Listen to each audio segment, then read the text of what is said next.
Hi everyone, and welcome to Nutty Chess Tips with me, Nutty T. Today I'm going to show you a video with some tactical lines against a fried liver attack. So, as usual, check it out. First moves are e4, e5, knight f3, knight c6, bishop c4, knight f6. Now, if your opponent does any of the moves such as d3 or castles, we simply move the bishop out to c5, castle short, and this is called the Gucco piano. But in this video I'm going to show you the fried liver attack. So the opponent goes knight g5.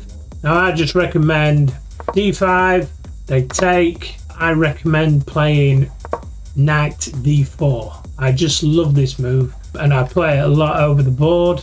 If your opponent goes d6, we simply take with the queen, and if they go knight takes on f7, we simply move the queen over to c6. Now he's eyeballing the bishop and also the pawn on g2. Now what happens if they castle in this position? Well, I just recommend taking the bishop on c4. They take the rook. What I do here is just try and simplify the game and take on c2. Now obviously if your opponent takes, you take the queen and then you're eyeballing the rook on a1. So your opponents usually go queen e1, develop with bishop e6. If they take the pawn on e5, we simply castle long. They usually start to develop knight c3. We go bishop d6, eyeballing this pawn on h2, as well as looking to take the queen. So the queen usually moves to safety, threatening this pawn on g7, and then we move the queen to d3. Now if your opponent goes f4, I simply recommend this move, knight f5. Your opponent usually threatens the queen with rook f3. We simply check with the queen, and if the king goes to h1, we go knight e4. Now if they take with their knight, we take with the queen. If they threaten the queen with the rook, we simply whip off this rook with the knight. They take, and then we have this lovely move, bishop f4. And now if they take, we simply checkmate them on the back rank. So let's go back. What happens here if your opponent's are greedy and goes for the rook on h8? We have this lovely move, we leave the bishop and we go for the pawn on g2.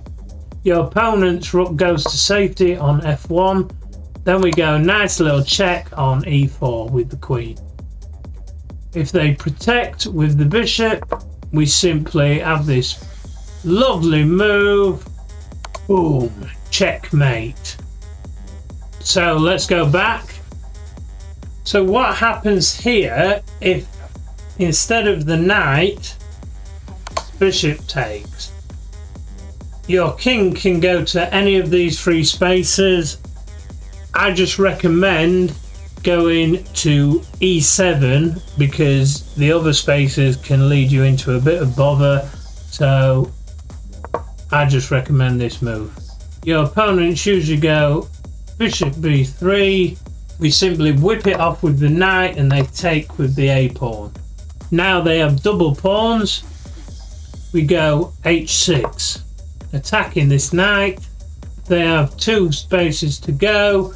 They have f3 or h3. If they go h3, you simply take with the bishop and double the pawns yet again. They usually go f3. We go e4, continuing the attack.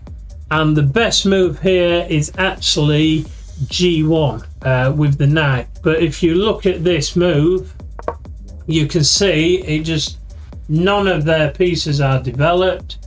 We're just so much better in this position. So most of your opponents here are going to play knight h4. They're eyeing up this space here, so we guard it with the king.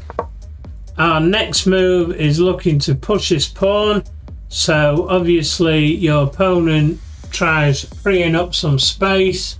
They move the pawn to g3. We then move g5. If the knight goes to g2, we simply have this lovely move.